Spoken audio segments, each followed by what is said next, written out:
नमस्कार, स्वागत है आप सभी का एग्री मीटर में। हर रोज हम एग्री मीटर में आपके काम की खबर, कमोडिटी बाजार से जुड़ी खबर लेकर के आते हैं। और आज हम बात करने वाले हैं धनिया की। जी हाँ, धनिया की कीमत में लंबे समय से दबाव बना हुआ है और ऊपर से इस साल प्रमुख धनिया उत्पादक राज्य गुजरात में उत्पादन बढ़ने का अनुमान है। इस साल देश से धनिया के निर्यात में गिरावट भी देखी जा रही है। अप्रैल से अक्टूबर तक की बात करें तो निर्यात लगभग 55% घटा है।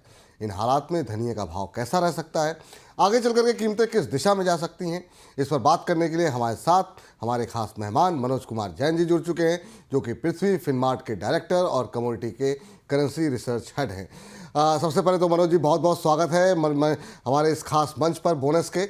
और कल से हमने आगाज़ किया है कमोडिटी बाजार पर हमारी खास पैनी नज़र रहने वाली है। आपकी पहली टिप्पणी सर हमारे इस नए प्रयास पर सर। बिल्कुल। बोनस और पूरी टीम को बहुत बहुत बधाई। और हमारा मानना है कि आप जो है दर्शकों के उम्मीद पे खरे उतरेंगे और यहाँ पे जो भी मार्केट से जुड़ी हुई जो बारीकियां हैं वो उनको बताने में मदद करेंगे। तो पूरी टीम को मेरी तरफ से बहुत बहुत बधाई थैंक और यू। आपका ये प्रयास सफल हो ऐसी हम आशा रखते हैं। बहुत बहुत धन्यवाद सर। और हम उम्मीद करते हैं कि आप भी अपना महत्वपूर्ण समय व्यस्त कार्यक्रमों में से निकाल करके बीच बीच में हमारा मार्गदर्शन, हमारे दर्शकों का मार्गदर्शन करते रहेंगे। पहला सवाल जो आपसे है सर वो ये है कि गुजरात में तो हम देख रहे हैं कि उत्पादन बढ़ने की उम्मीद जताई जा रही है, लेकिन राजस्थान और मध्य प्रदेश से, इन दो राज्यों को लेकर के आपके पास ग्राउंड रिपोर्ट्स क्या देखने को मिल रही है? जहाँ तक उत्पादन का सवाल है तो अभी तक यहाँ पे जो अगर हम वेदर की बात करें तो जो रबी की क्रॉप है कोरिएंडर की तो काफी फेवरेबल वेदर रहा है अभी तक। यहाँ पे सोइंग में जरूर जो है गिरावट की रिपोर्ट निकल कर आ रही है ग्राउंड से कि मध्य प्रदेश और राजस्थान की सोइंग जो है मिला के लगभग 20 से प्रतिशत 25% कम रह सकती है इस क्रॉप ईयर में। लेकिन जिस तरह से यहाँ फेवरेबल वेदर कंडीशन देखने को मिल रही है तो हमारा मानना है कि कहीं ना कहीं यहाँ पे यील्ड जो है वो बेहतर रह सकती है। और उसी के चलते अब ये अनुमान निकल कर आ रहे हैं कि जो उत्पादन है वो गत वर्ष की तुलना में उसके बराबर ही जो है इस वर्ष भी रह सकता है मध्य प्रदेश और राजस्थान में। और जहां तक गुजरात का सवाल है तो बिल्कुल यहाँ पे अभी तक की जो वेदर कंडीशन है उसको देखते हुए जो उत्पादन है उसमें पिछले वर्ष की तुलना में थोड़ी बढ़त देखने को मिल सकती है।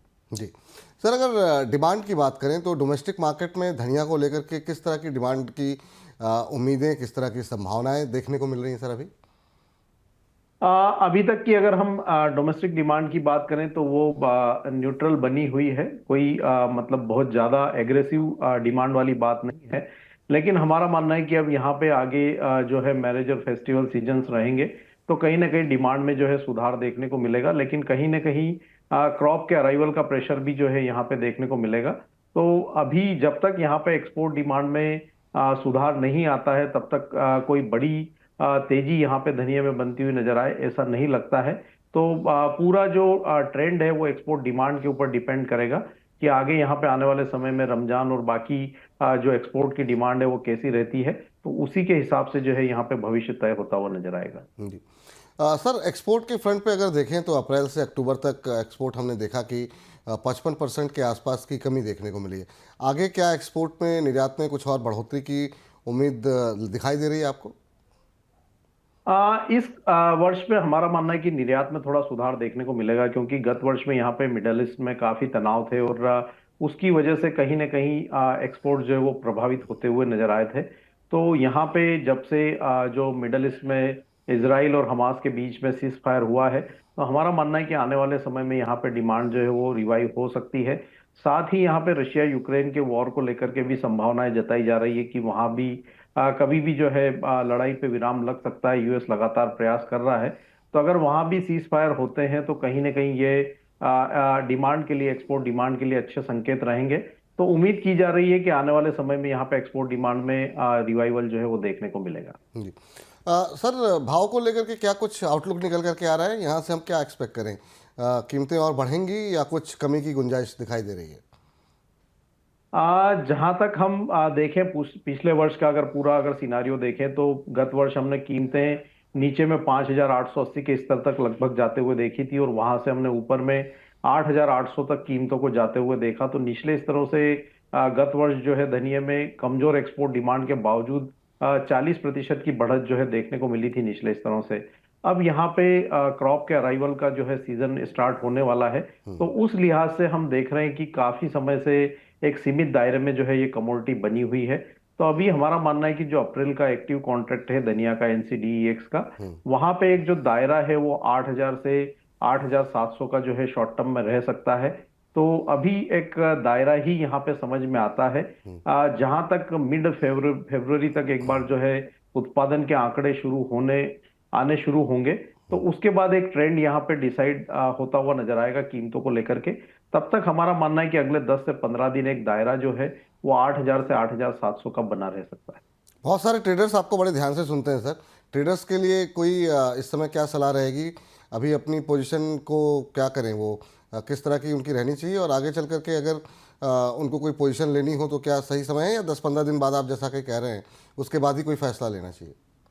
नहीं, मेरा मानना है कि यहाँ पे ट्रेडर्स को थोड़ा वेट एंड वॉच का नजरिया रखना चाहिए, क्योंकि अभी कोई भी ऐसा बड़ा ट्रिगर नहीं है बड़ी तेजी को लेकर के। तो निश्चित रूप से यहाँ पे थोड़ा वेट करना चाहिए, क्योंकि यहाँ पे अगले 10-15 दिनों में अराइवल्स भी जो है शुरू होंगे, और वो फरवरी एंड मार्च फर्स्ट जो फोर्टनाइट है उसमें थोड़े अराइवल्स जो है वो बढ़ते हुए नजर आएंगे।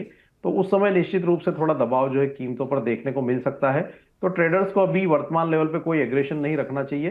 8,000 से 7,800 का दायरा मिले अप्रैल कॉन्ट्रैक्ट में, तो एक बार वो लेवल के आने का वेट करें, और अभी यहाँ पे वेट एंड वॉच का ही नजरिया रखना चाहिए।